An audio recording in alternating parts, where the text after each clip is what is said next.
Welcome to Sober.Coffee, a weekly coffee chat sharing experience, strength, and hope for anyone on the sober road to recovery. You can download Sober.Coffee weekly on all podcast platforms and check us out on Instagram at Sober.Coffee Podcast and on Twitter at Sober.Coffee Pod. To learn more about us and to help support these sessions, visit online at Sober.Coffee. Here are your hosts, two guys on their own path to recovery, Mike and Glenn. Let's join them at the coffee shop. Good morning, Glenn. Hey, Mike, good morning. Hey, good to be here again. It's always great to be here. Always grab a cup. Always good to talk about some sober nuggets. Hey, I got something to talk about this morning. Yeah. So does our coffee shop have a name? Sober.Coffee. Sober.Coffee, okay. Where is it located geographically? We're at the intersection of Audio and Hive? Audio and Hive, that's awesome. That's exactly where we're at, Audio Hive. Yeah, coming to you live from the studios with Audio Hive. It's, thanks, Brian, for putting this together and helping us sound. Brian's our chief engineer. Yeah, when I say a stupid sentence, he just goes to the editing board and repurposes it as a sentence that makes Brilliance. sense. Yeah, I love it.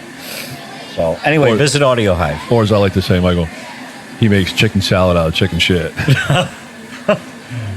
Wait a minute. I think I was just complimented there. Yes, all right. So coffee today on step 3, Glenn. It's step 3. It's a good one, you know. One of my faves. Yeah, just as a recap, we hit on step 1, right? Which is kind of I can't, right? Step 2, he can, and I guess step 3 then they say is let him. Yeah, certainly. Made a decision. Step 3. Made a decision to turn our will and our lives over the care of God as we understand Him. I don't know, the notion of turning things over to control my life. We talked a little bit about it last week. I mean, I had my hands on the steering wheel of my life, and even when I hit bumpy roads or veered off the road, I felt there was a certain confidence and a certain comfort in knowing that I was in control. And now we're at step 3, and you're telling me that I can't keep the hands on my steering wheel of my life all in. Yeah, I'm really looking forward to digging in, and probably a good thing to tee off to start with is, as these are our stories, our experiences as we share them. And that's to underline the part of step 3 is as we understand Him, right? Mm-hmm. So what I have learned, from being in rooms and being around folks and working with folks is, folks don't need my God. They don't need your God. They need a God. Or better said as part of the program, they need a higher power, right? Mm-hmm. So in the program, it interchanges God and higher power. But as we tell our story, it's going to be our God as we understand Him. Mm-hmm. Mm-hmm. No, that's a great point, and we said it last week, and it's worth repeating again that a lot of the God thing as it is as a thing kind of scares people away from the program. Kind of gave me a little bit of jitters coming in. And I wasn't prepared for a religious experience. And what I've learned in the program is exactly what you said. This isn't, first of all, it isn't religion, it's spirituality.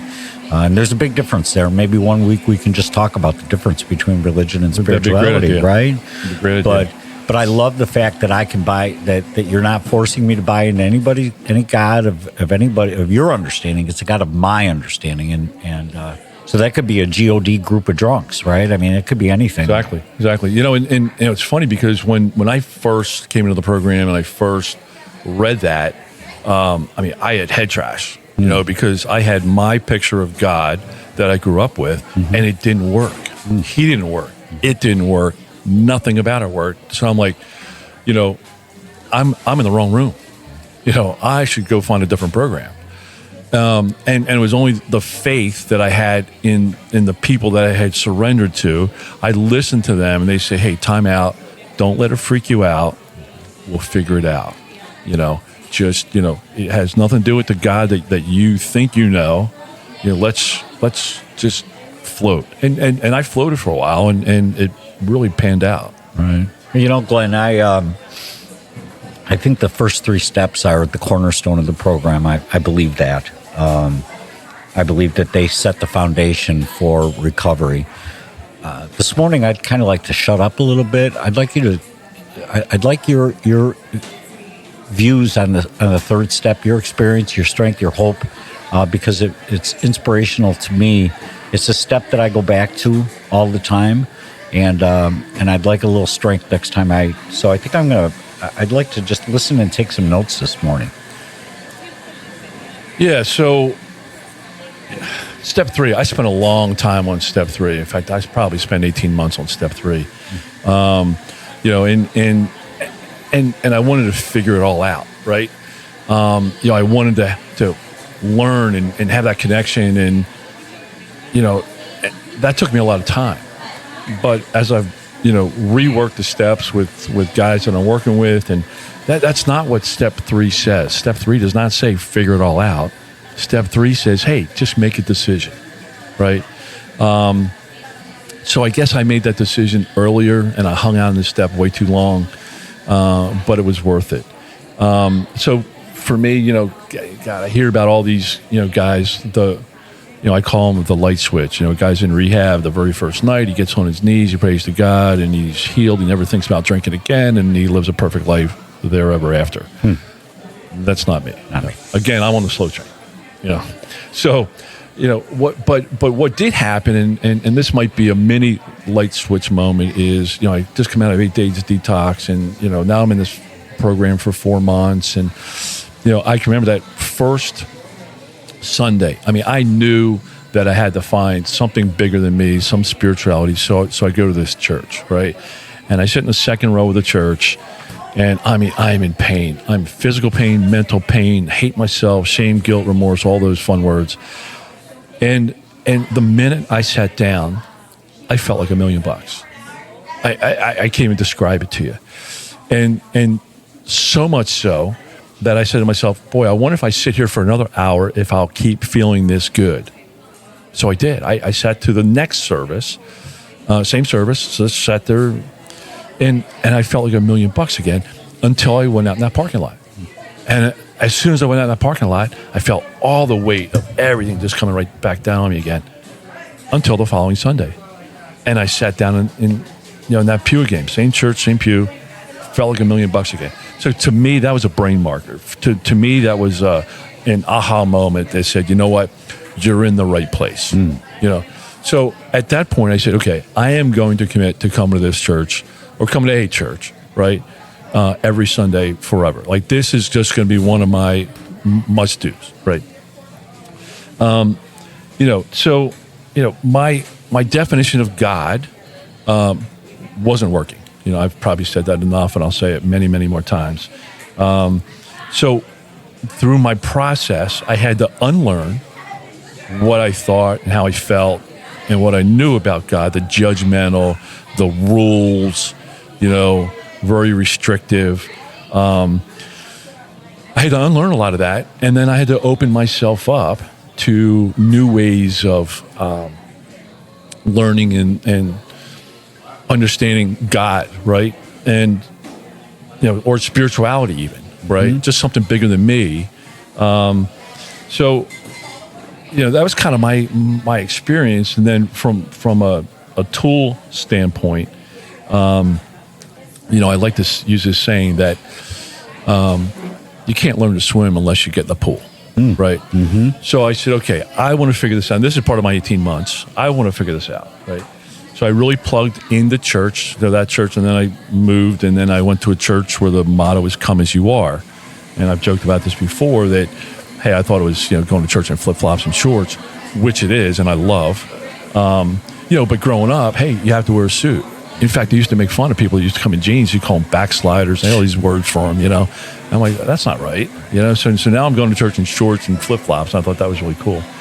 But it was also, and it took me a while to figure this out, hey, come as you are spiritually. Very welcoming church. You didn't have to use all the big words and, the the prayers of this church were real. They weren't, 12 minutes long, using all these big words that nobody understood and trying to impress everybody with these words, So church became, a teaching point, class for me, right? New ways of looking. Then I also started doing daily meditation, in prayer. I bring some online stuff, I do some YouTube stuff, some, spiritual meditation stuff in the morning. Really struggling to get on my knees. A lot of people say, I hit my knees. I haven't really surrendered to that level yet. But, hey, I'm still a work in progress. And then part of that daily meditation is I learned about prayer, and we'll talk about that later. But, I learned how to pray. And my whole life, I prayed the wrong way for the wrong things. And no wonder I never got any results, So, part of my morning meditation and learnings is listening. A lot of people pray and it's so outward bound that they never shut up long enough to listen to, the spiritual world speak to us, right? And then, another thing doing, getting in the pool is, I really got involved with a men's group.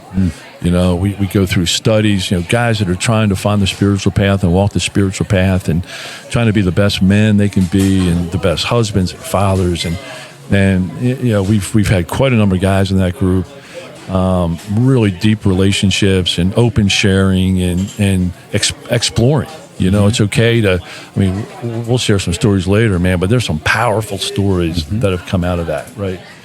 And so what I've learned is, that, I learned about a different way of doing spirituality, based on a relationship, right? With my higher power, who I call God. That's my path.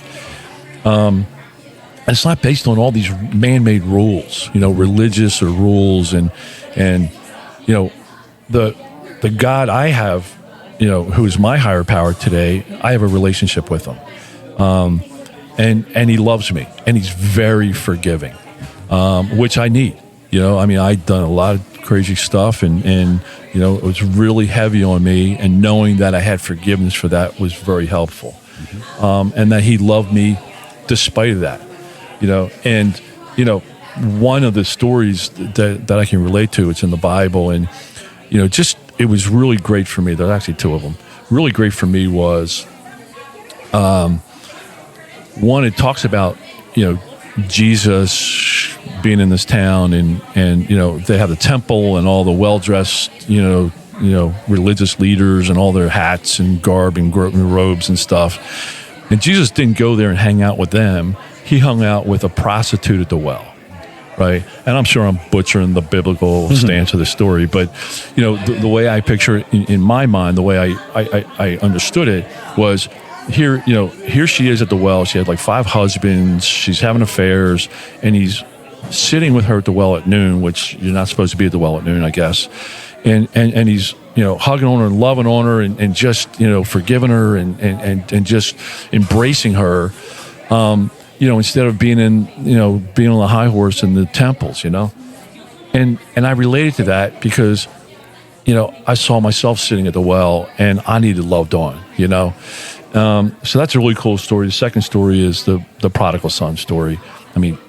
That's almost like written for me. I'm a prodigal son. I went out there and I almost lived with the pigs, and the prodigal son story, when he says, hey, my father's workers live better than I do. I'm going to go home and see if I can be one of his workers. And he starts to go home, and he walks up the road, and his dad's standing there with arms wide open. And for me, the way I grew up, it would have been, let's list all the things you did wrong. Let's see what your penance is, or whatever the word is. And, what's the punishment? And, none of that was mentioned. Man, it was like, welcome home. So very, very valuable for me. One last example, and this is probably the most powerful thing. In fact, we'll have to drop this, as a bonus. But my church, Easter 2015, I'm sitting there, I got 6 months or 7 months sober, and they were doing baptism at the end. It was Easter Sunday. I actually had a sport coat on with my flip-flops. And And they had this singer. She's really good, and she's singing Carrie Underwood's song "Something in the Water." And we'll drop the YouTube in, but it's like 7 minutes, and people are coming up. Well, there's this dude that gets in the tub, and he's a biker looking dude, tats. He's got an Ozzy Osbourne shirt with a cross on the front, big beard, wild hair, and he gets in the tub and he celebrates and gets out. So at the end, our pastor, PT, it's a nickname for him, he says, "Hey guys," as he wraps up at the end, he goes, "Hey guys, that long-haired dude, Leo that jumped in the tub, the long-haired dude." He said he shared a story with me before he got baptized. He said the church that he was going to, and he paused. He wouldn't say the pastor. He refused to say that word. He goes, the leader of that church came up to him and pulled him aside and said, "We think it's a good idea if you don't come around here anymore." And I could just see the anguish on PT's face, man. He goes, he paused. He goes, here, he goes, "We think it's a good idea if you do." And for me, it just clicked. First of all, that was the bullshit that I grew up with. So judgmental, you don't qualify to be here, but that's not what it's about the way I understand it. And it clicked for me. I'm like, you know what? This is reaffirmation that I'm exactly where I'm supposed to be. That, man, I have a home here. And so some pretty powerful stories. Yeah, good stuff, man. Sorry, I just droned on, didn't I? Oh, no, that was beautiful stuff. I took a couple notes, and my takeaways from this morning is, first of all, thank you for sharing your experience, strength, and mostly hope. I like the fact that you said step 3 doesn't demand that we figure it all out. That was a big moment for me. It just says make a decision to turn our will. It doesn't say figure the whole thing out. Then I love reframing what you did, the process of reframing your spirituality. And I thought of an Etch-a-Sketch, right? And there was this picture of God painted on there that our little tiny hands awesome. Painted, right? Right. And you kind of had to shake the Etch-a-Sketch. I shook it hard. Yeah, I shook it hard and redraw a picture of a higher power that's going to work for you. And come as you are. And I think that's the same plea that we have for these coffees. Come as you are, I mean, some people might have more experience than us, and hey, we're here to learn from them. Some may have less experience, and maybe something we say during one of these coffees, somebody can say, you know what, I can work on that. That's going to put me back on the road to recovery, or on the road to recovery for the first time, and it is such a better place to be. So thanks so much for having coffee with me this morning, Glenn. I really appreciate it. Good stuff. You bet, man. All right, man. I love it, Mikey. See you. See you, brother. Thanks for joining us for today's coffee chat. To contact the show, email us at podcast@Sober.Coffee. If you need immediate help, the AA hotline is 800-839-1686. The National Suicide Prevention Hotline is 800-273-8255. Remember, Mike and Glenn are sharing their own journey on the path to recovery. Any suggestions, medical or otherwise, are their own experiences and should not be viewed as professional advice. See you next week, and remember, there is a solution.